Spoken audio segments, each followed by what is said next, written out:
Bien, buenos días hermanos y amigos que nos escuchan a través de la transmisión radial y vamos a tener una palabra de oración antes de dar lectura a la porción de la palabra que en esta mañana vamos a estar considerando. Padre amado y Dios bendito que estás en los cielos, gracias te damos Señor nuevamente en esta mañana, en este que es tu día, en el cual Señor tus hijos estamos delante de tu presencia teniendo la seguridad, Señor, que estás en nuestros corazones por la obra de nuestro amado Salvador Cristo Jesús, quien vino a este mundo a rescatarnos, Señor, de la muerte para darnos vida y vida en abundancia. Que también, Señor, en esta condición como hijos tuyos podemos tener la seguridad de que nos escuchas, de que nos asistes, de que nos consuelas, de que tu amor está, Señor, en cada uno de nosotros y así también poder ahora estar dispuestos en ese amor, Señor, a considerar tu palabra. Gracias porque la has dejado escrita, Señor, y podemos recurrir a ella tantas veces que sea necesario para que podamos así, Señor, sacar nuestras dudas, nuestras inquietudes, pero principalmente para encontrar ahí, Señor, el plan de salvación que tienes para con nosotros, tus hijos, los cuales también, Señor, te amamos porque tú nos has amado primero. Bendícenos en esta mañana, Señor, en todo lo que consideremos para que tu palabra, Señor, pueda estar guardada en nuestros corazones y después que cada uno de nosotros pueda ponerla por obra. Y así dejamos todo en tus preciosas manos también, Señor, para aquellos hermanos que en esta hora también están teniendo, Señor, una tarea, una actividad igual a la nuestra, para que también tu Espíritu Santo, Señor, pueda guiarlos, a que también puedan dispensar esta palabra de sabiduría, Señor, y llegue a los corazones que las escuchan. Todo lo dejamos en tus preciosas manos, pedimos nuevamente que perdones nuestras faltas y pecados, y lo pedimos todo en el nombre de nuestro amado Salvador Cristo Jesús. Amén. En esta mañana vamos a considerar un pasaje que está en 2 Timoteo capítulo 3, 2 Timoteo capítulo 3, desde el versículo 12 hasta el versículo 17. 2 Timoteo capítulo 3, desde el versículo 12 al versículo 17, es la página 240 de la Biblia de las Sociedades Bíblicas. Y dice así la palabra del Señor. Y también todos los que quieren vivir piamente en Cristo Jesús padecerán persecución, mas los malos hombres y los engañadores irán de mal en peor, engañando y siendo engañados.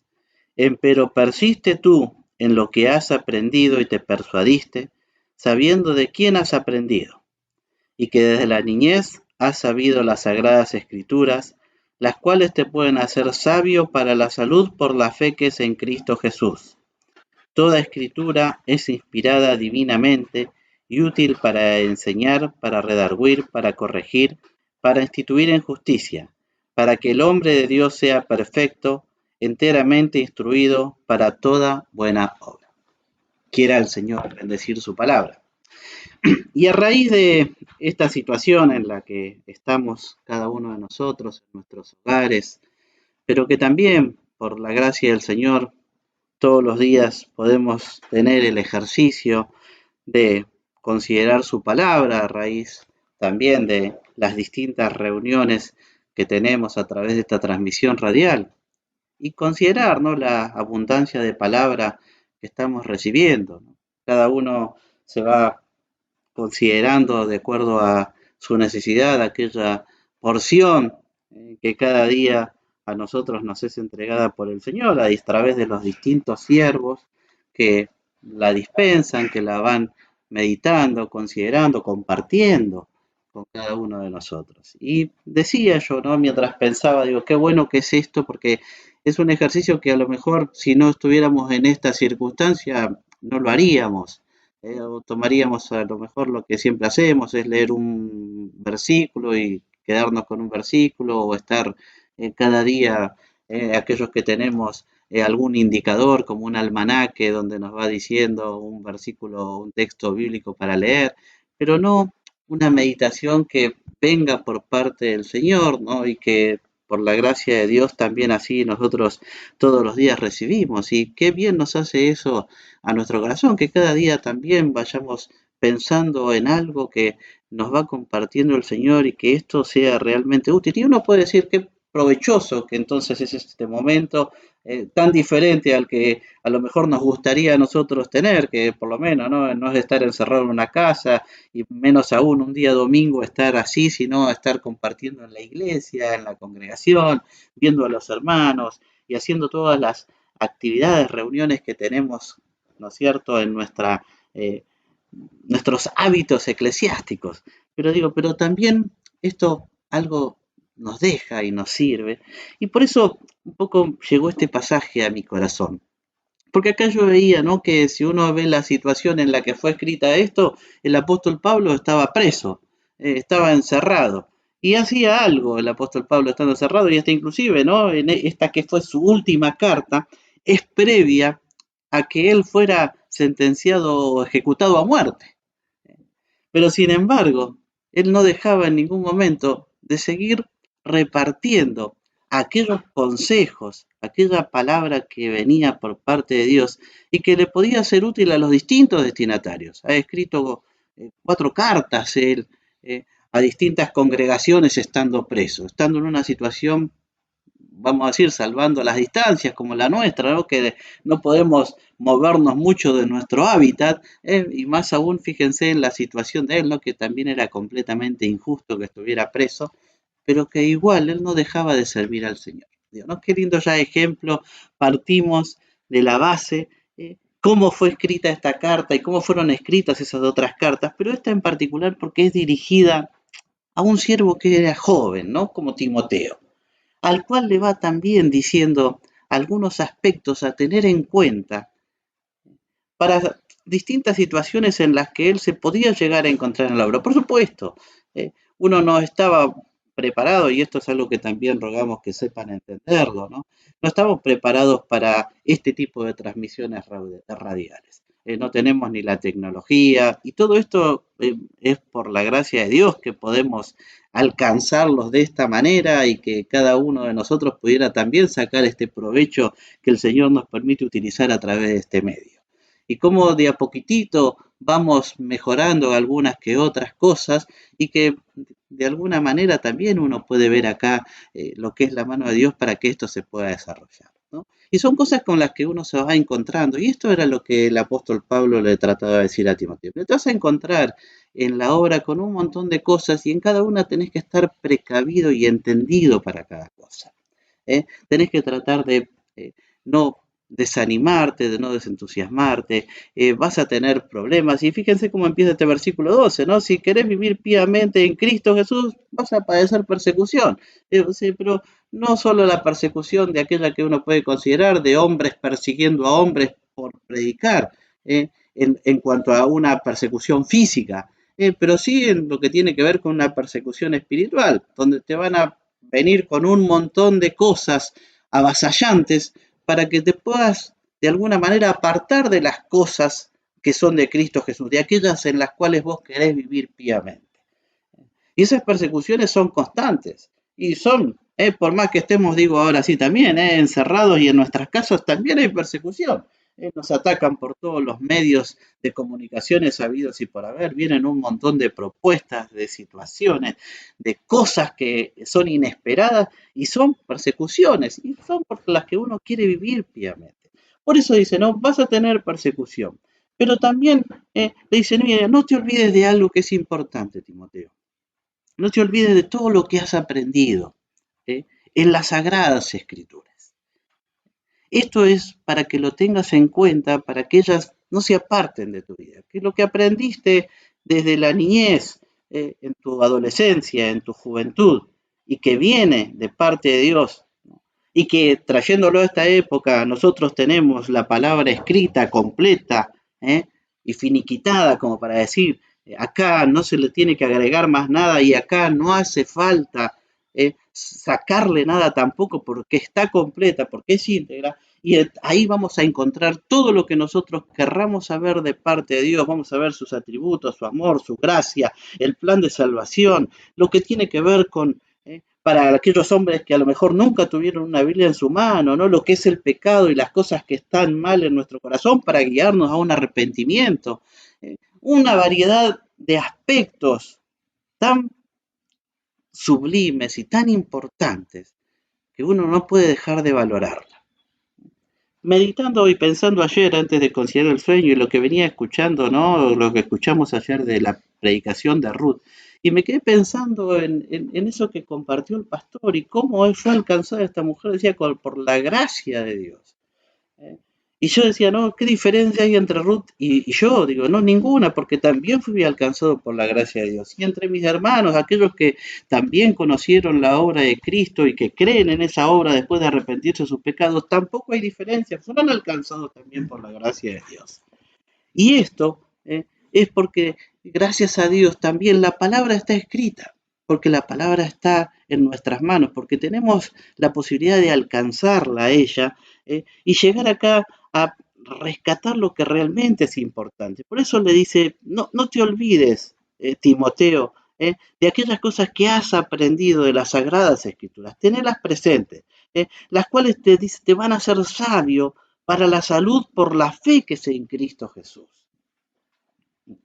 Y esto, digo, son consejos que tendríamos que profundizar en cada uno de ellos y la verdad que cada uno es para una meditación en particular y todos son importantes.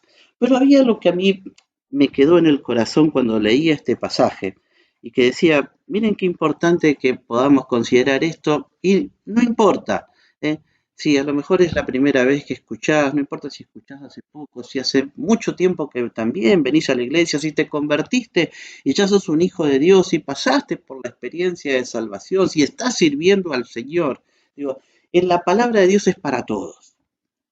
Y este versículo en particular, y me quiero detener en el versículo 14, es un versículo que decía, ¿no? Como para que todos lo tengamos en cuenta.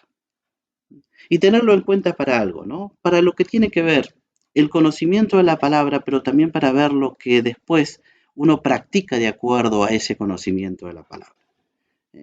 Le dice algo, y este consejo el apóstol Pablo a Timoteo, que quedó revelado acá por el Espíritu Santo para nosotros, ¿no? Dice, pero persiste tú en lo que has aprendido. O sea, la persistencia es la continuidad que uno le da a algo para que eso esté de manera constante. Persistir es dedicarse insistentemente a que pueda aquello que un día inició extenderse en el tiempo. Para que vuelva así, para que esto no sea una cosa temporaria, para que no sea algo puntual, para que no sea una cuestión de un momento en el que a lo mejor estoy pasando por determinada situación, una como esta, es decir, no, si estoy pasando por una situación en la cual estoy encerrado en mi hogar y no puedo moverme de acá y que solamente sea esto algo conveniente para 1 o 2 horas por día y quedarme con esto. Y ese no es el objetivo del Señor. Es algo que quiere que sea mucho más extendido en el tiempo, que esto persista.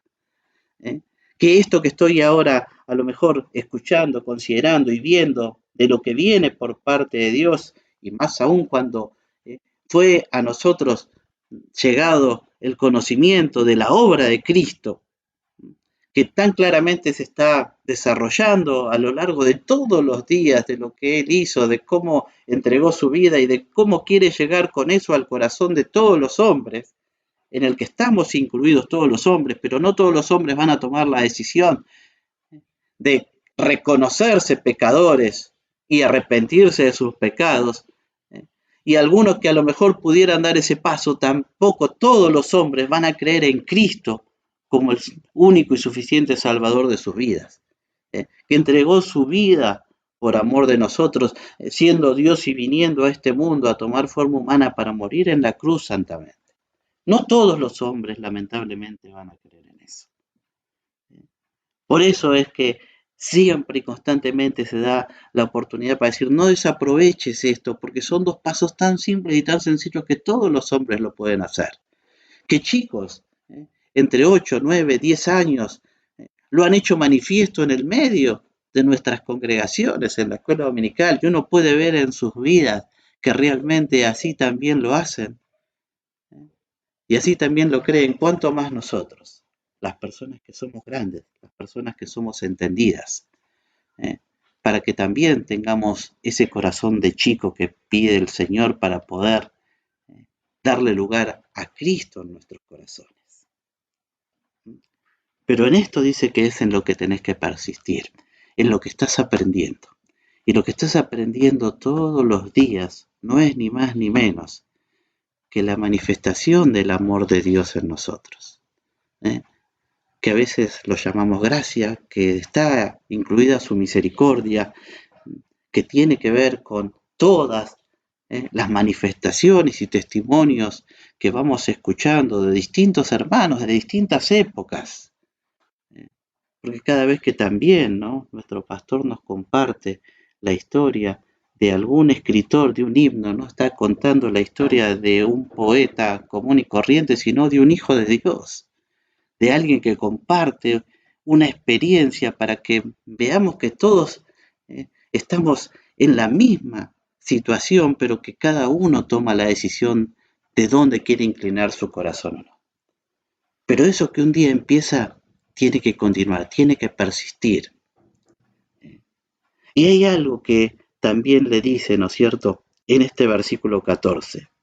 Esas cosas que aprendiste y te persuadiste.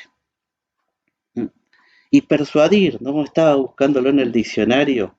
Dice, es llegar a saber o creer algo con certeza por las razones de otro o por la propia experiencia o reflexión. Es llegar a saber o creer algo con certeza por las razones de otro o por la propia experiencia o reflexión personal que cada uno tiene. En sí, para un sinónimo sería el convencer. Así como que le dijera, no solamente aprendiste la palabra, sino te convenciste de ella. O sea, no hay otra palabra vos que te pueda modificar esto que has aprendido. Estás completamente seguro. Y como dice esta, ¿no?, y persuadido, ¿no? Y estás atrapado en esa. ¿Por qué? Porque no solamente viene a contarte la obra de Cristo, que es la que te fundamentó a vos en tu vida y que vos en esa creíste, porque de esa la has aprendido, sino también, ¿no?, te lleva a tu propia experiencia, a que vos experimentes esa enseñanza o esa situación por la que también Cristo entregó su vida por amor de vos. Por amor mío y por amor de todos los hombres. Y esa persuasión es algo que tiene que marcar algo, tiene que continuar. Por eso dice después en este mismo versículo 14 y en la siguiente, ¿no es cierto?, división natural que tiene este texto, dice, ¿no?, sabiendo de quién has aprendido. Que eso es lo importante. Si nos escuchás, y lo que ya hace rato también, ¿no es cierto?, si nos escuchás por primera vez o hace poco, sabés que no te estamos enseñando a los hombres. Los hombres no tenemos capacidad para enseñar. Los hombres solamente podemos transmitirte aquellas cosas que Dios nos pone en el corazón a través de las distintas experiencias que cada uno de nosotros tiene. Te podemos mostrar lo que dice la palabra, y solamente por la obra del Espíritu Santo y porque siempre consideramos la gracia de Dios en nuestras vidas, permite que podamos tener estos momentos en los cuales compartimos la palabra, pero no somos nosotros los que enseñamos, ¿no? Si yo te enseñaría algo, seguramente te enseñaría a hacer macanas. Pero el que enseña y del quien has aprendido, ¿no?, y que tampoco era el apóstol Pablo a Timoteo, que había sido su enseñador. Pudo haber sido el apóstol Pablo el instrumento con el cual llegó la palabra a Timoteo. Pero todos aprendimos a lo largo de todo este tiempo, ni más ni menos que del Señor. De Él es del que aprendemos. Y de Él es del que tomamos los ejemplos, y de Él es el que consideramos cada uno de los aspectos de su ministerio, de su vida, de su palabra, para que esa pueda morar en nuestros corazones y ser el ejemplo claro de lo que realmente cada uno de nosotros tiene que seguir esos pasos. Por eso, también como un consejo, ¿no?, para que esta enseñanza sea útil, es conveniente que cuentes con una Biblia. es conveniente que puedas cotejar en la palabra de Dios para que justamente puedas vos mismo comprobar que esto no es una cuestión de palabras de hombre, ¿no? Sino que lo que estamos diciendo es lo que está en las Escrituras. ¿Eh? Es lo que está revelado acá, ¿no? Pero yendo a esto, ¿te persuadiste? Es algo, digo, que me quedó de alguna manera así como un golpecito en mi entendimiento. Porque yo decía, ¿no? Realmente estoy persuadido por la palabra y digo, y todos los que estamos persuadidos por la palabra, todos estamos completamente convencidos que esta es la palabra de Dios, y que realmente ninguna de las enseñanzas que vamos teniendo por parte del Señor en nuestras vidas a lo largo de nuestra vida como cristianos, ¿no? Sea realmente aquella que quedó grabada en nuestro corazón y yo la puedo poner por obra. Y esto hay algo que pueda permitir que se altere o se modifique de alguna manera. Y siempre es interesante cuando encontramos un ejemplo bíblico. Hace poco, ¿no? Un hermano compartió un pasaje y mencionó algo que a mí me llamó la atención y que después, por supuesto, lo fui a buscar en la palabra de Dios, ¿no? Y tiene que ver con el reinado del rey Joás. Si nos buscamos la palabra de Dios en Segunda Crónicas, capítulo 24, la página 480 del Antiguo Testamento, Segunda Crónicas, capítulo 24, nos habla este capítulo de un rey de Judá, ¿eh? Reyes que por supuesto iban tomando ese reinado en forma descendiente y generacional. Empezó el rey Roboam en Judá, y de él, ¿no es cierto?, después vinieron los hijos, los nietos, los bisnietos, los tataranietos, y todos así en esa continuidad, y de esta descendencia era de la que iba a venir el Mesías, iba a nacer el Señor Jesucristo.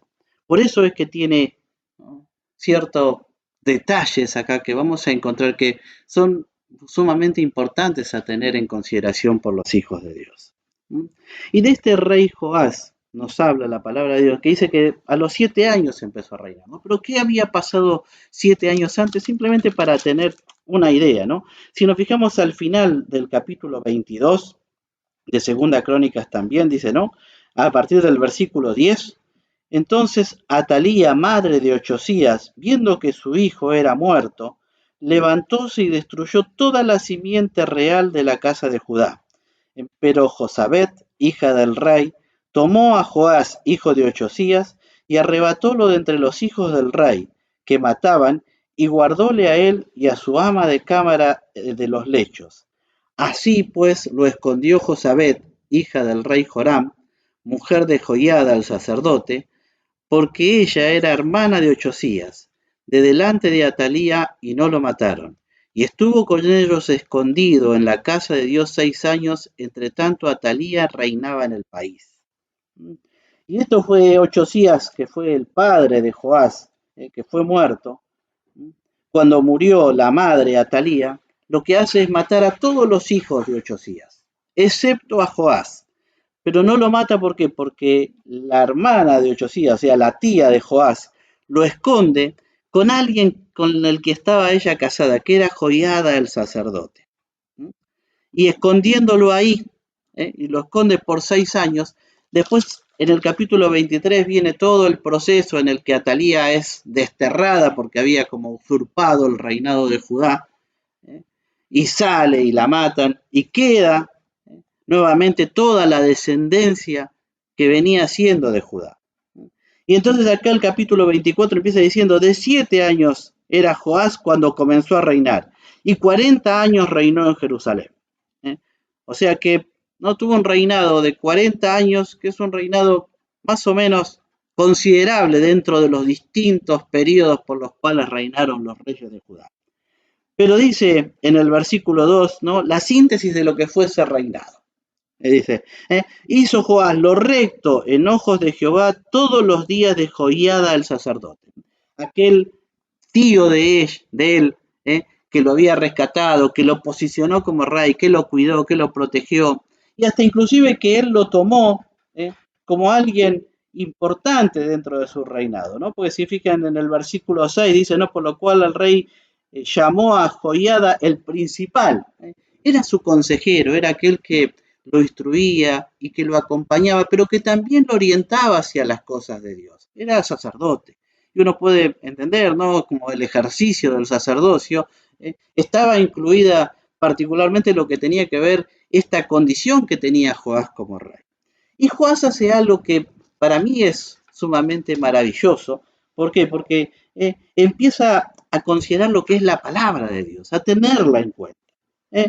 Lo primero que él hace, dice, ¿no es cierto? En el versículo 4 dice, no, después de esto aconteció que Joás tuvo voluntad de reparar la casa de Jehová. Si bien el templo no es Dios, el abandono del templo es como el abandonar a Dios. Y veía que el templo estaba completamente abandonado porque cuando estuvo Atalía, fíjense en el versículo 7, la impía Atalía y sus hijos habían destruido la casa de Dios y además habían gastado en los ídolos todas las cosas consagradas a la casa de Dios. Entonces, Joás lo que dice, viendo el templo tan destruido, vamos a repararlo. Pero no es que es una reparación como la de que cualquiera puede hacer, sino la fundamenta en las cosas que estaban escritas en la ley. ¿eh? Porque ¿qué es lo que hace? Fíjense Joás, ¿no? Versículo 5 dice, ¿no? Y juntó los sacerdotes y los levitas y díjole, salid por las ciudades de Judá y juntad dinero de todo Israel para que cada año sea reparada la casa de vuestro Dios y vosotros poned diligencia en el negocio. ¿eh? Y entonces manda a los levitas y a los sacerdotes a que juntaran la plata, ¿no? Pero uno puede leer esto y decir, pero era algo que podría haberlo hecho cualquiera, pero no, Joás estaba, y fíjense, basado en lo que tenía que ver la palabra, la ley, porque cuando el final del versículo 5, los levitas, dice, no quisieron hacerlo con diligencia. Como que los levitas estaban desanimados después de un periodo extendido en el tiempo, en el cual nadie le prestaba atención a la casa de Dios y se habían desviado hacia otro tipo de cultos. Entonces dice, no, volver a trabajar en esto podría generar un desánimo. Podía estar en una situación en la que no querrían hacerlo de la manera diligente como si Joás lo veía. Y entonces acá es donde Joás llama a Joiada, el principal, y le dice, ¿no? ¿Por qué no has procurado que los levitas traigan de Judá y de Jerusalén al tabernáculo del testimonio la ofrenda que impuso Moisés, siervo de Jehová y de la congregación de Israel? O sea, no es algo que mando yo, Joás, como rey a que ofrenden, sino algo que estaba establecido en la ley. ¿eh? Y que no lo vamos a buscar ahora, pero en Éxodo 30, versículo 13 al 16, aclara muy bien cómo era esta ofrenda específica para lo que era el tabernáculo. Que cada hombre mayor de 20 años tenía que dar medio ciclo, y no importa si fuera pobre o si fuera rico, todos ponían la misma proporción de dinero, ¿no? Ese medio ciclo. Y eso estaba ya determinado. Dice, ¿por qué no hacen esto? Entonces uno se pone a pensar qué cosa, ¿no? Se pone a pensar que Joás estaba instruido en la palabra, o el conocimiento de la palabra la tenía, y hasta la ponía en ejercicio y la ponía en práctica. Porque cuando se desaniman los levitas para no querer hacerlo, él no recurre a su autoridad como rey, ¿no? Sino dicen, ¿por qué no hacemos como dice la palabra de Dios? ¿Por qué no hacemos como está escrito en la ley? Y no solo eso, fíjense en el versículo 9, que dice que hicieron pregonar en Judá y en Jerusalén que trajesen a Jehová la ofrenda que Moisés, siervo de Dios, había impuesto a Israel en el desierto. O sea, ya no solamente no era la cuestión de atender a los sacerdotes, a los levitas con este tema, o a los levitas particularmente, porque no estaban queriendo hacerlo de la manera en como establecía el rey que se hiciera con diligencia, sino también, fíjese, que pregonan al pueblo este mandato de Moisés, o este mandato de Dios a través de Moisés, para que pudiera el pueblo también ser bendecido con ellos. Y por supuesto que fueron bendecidos. Porque siempre que se cumple con la palabra de Dios hay bendición. Siempre que uno es obediente y uno la pone en práctica, puede ver los frutos en las propias vidas de lo que Dios provee por simplemente, ¿no? Hacer lo que a uno le corresponde hacer. Y acá uno puede decir, no, era un rey que estaba, que conocía la palabra, que la ponía en práctica, que alentaba a los que estaban desanimados, que recurría a aquel consejero para también, para que debatir, ¿no? Cualquier situación que podía haber en ese momento, ¿no? Y llamarlo a Joiada, decir, ¿por qué nos está haciendo esto? Y si la palabra la conocés y no la olvidemos. Y uno puede decir, era alguien que estaba completamente encaminado, pero ¿qué pasó con esa palabra que él aprendió?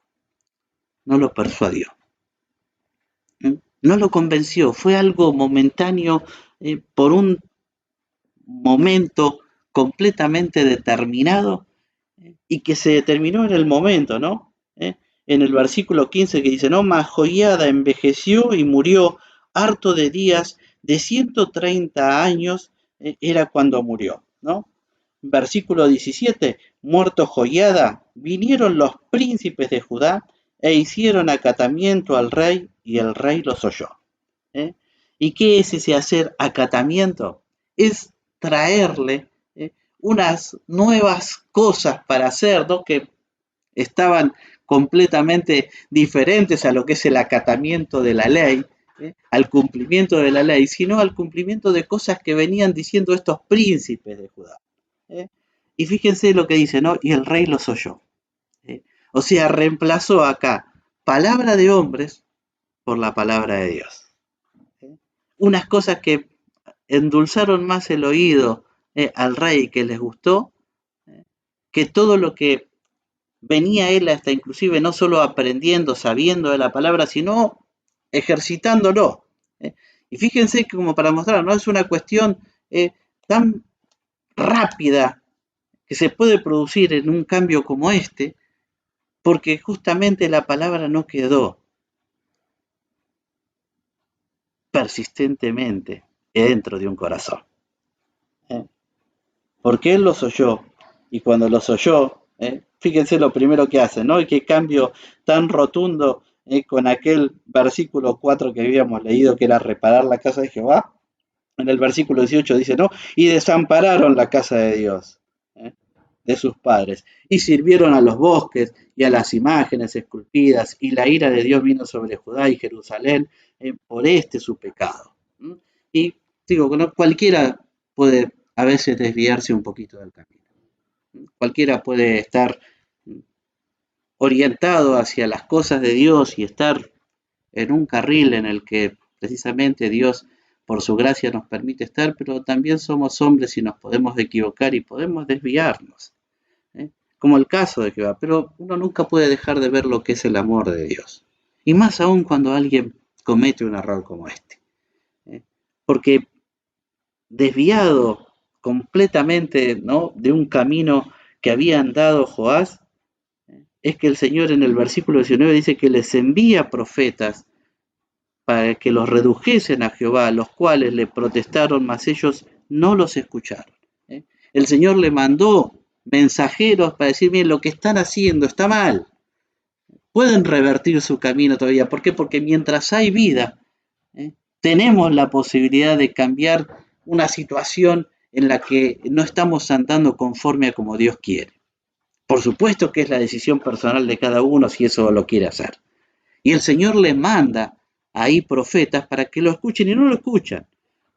El Señor hasta inclusive, fíjense, dónde llega esa misericordia de Dios, que no solo se queda con este paso para que pudieran revertir el camino mal por el que estaban andando, sino que a su vez les manda ahora a Zacarías, ¿no? El Espíritu de Dios se embistió a Zacarías, que no era una persona común y corriente, y menos para Joás, ¿no? Porque era el hijo de Joiada, el sacerdote, aquel el cual lo había él cuidado, criado, protegido, enseñado, instruido. Le había hecho tantas cosas Joiada a Joás y fue tan determinante en su vida que produjo un cambio como este que el Señor, fíjense, buscó el mejor instrumento que podía ubicar en ese momento para que pudiera nuevamente volver a Joás al camino anterior. Sin embargo, ¿no? El hijo del sacerdote Zacarías, dice, el cual estando sobre el pueblo les dijo, así ha dicho Jehová, ¿por qué han quebrantado los mandamientos de Jehová? No os vendrá bien de ello, porque por haber dejado a Jehová, él también os dejará. Mas ellos hicieron conspiración contra él y cubriéronlo de piedras por mandato del rey en el patio de la casa de Jehová. Aquellos que conocen la parábola de los labradores malvados, este pasaje como que también cae justo con eso, ¿no? No escucharon ni siquiera, fíjense, a uno que podía llegar a alcanzar, y esto es, ¿no? Que lo apedrearon, dice, ¿por qué? Por mandato del rey. O sea, el mismo Joás dijo, apedreen, a él no le importaba ni siquiera, no que era un pariente, que era el hijo de alguien que había sido tan importante en su vida, como que se olvidó completamente, y no vamos a entrar en esos hechos. Lo importante acá, y es a donde yo quería llegar, hermanos, y es porque al menos esto el Señor me puso en el corazón y en mi experiencia, es realmente lo que puede llegar a producir que la palabra no nos persuada, que la palabra no nos convenza, que no se haga realmente algo importante en nuestras vidas, que todo pase como algo pasajero, y hasta uno puede pensar, ¿no? Pero si yo voy todos los domingos a la iglesia, si cumplo con todas las cosas y lo que me piden lo hago, y todo eso, por supuesto que es importante, pero lo más importante es cómo está tu corazón cuando haces esas cosas. Si lo estás haciendo porque realmente eh, es genuina la conversión que tuviste y comprendiste en qué consiste el amor de Dios y entendiste bien que el sacrificio de Cristo fue en tu favor y que te hizo ese sacrificio ser partícipe a través de tu fe en las cosas que son de Dios, porque pasaste a ser un hijo de Dios, porque perteneces a su familia, porque tenés para vos todas aquellas promesas dadas para los que son suyos, no otra cosa que esperar su cumplimiento en su debido momento, ¿eh? Y que estés alcanzado con todas las bendiciones con las que Dios alcanza a los suyos, para que de alguna manera también la palabra quede grabada en vos, que no pueda producir ningún tipo de cambio, ¿no? Ni grande ni chico. Yo me acordaba que una vez fui a ver a un hermano que se había mandado una macana, ¿no? Y había, por supuesto, dejó de congregarse. Y cuando me acerqué a él, ¿no? Lo primero que me dijo es, no me vengas a hablar de la Biblia, ¿eh? No me cites ningún texto porque no quiero escuchar nada de eso. Entonces le dije, ¿no? Si te voy a hablar sin la palabra de Dios, lo único que voy a terminar haciendo es avalando lo que vos estás haciendo. Pero la palabra de Dios es la única que me da la autoridad para decirte que si no te congregás y no haces las cosas como realmente Dios quiere que las hagas, no estamos haciendo otra cosa que apartarnos de su camino. Y Él no quiere eso. Esto es lo que pasa, fíjense, cuando la palabra no es persona. No queremos escuchar más de la palabra de Dios. Queremos seguir haciendo otra cosa. ¿eh? Le mandó profetas, le mandó a Zacarías, y por más que le mandara ya no había más caso, y después tuvo su consecuencia Joás, que eso no es otra cosa, pero lo importante de esto es que la palabra nos persuade. ¿Pero por qué? Porque tenemos que saber de quién hemos aprendido. Y aprendimos de aquel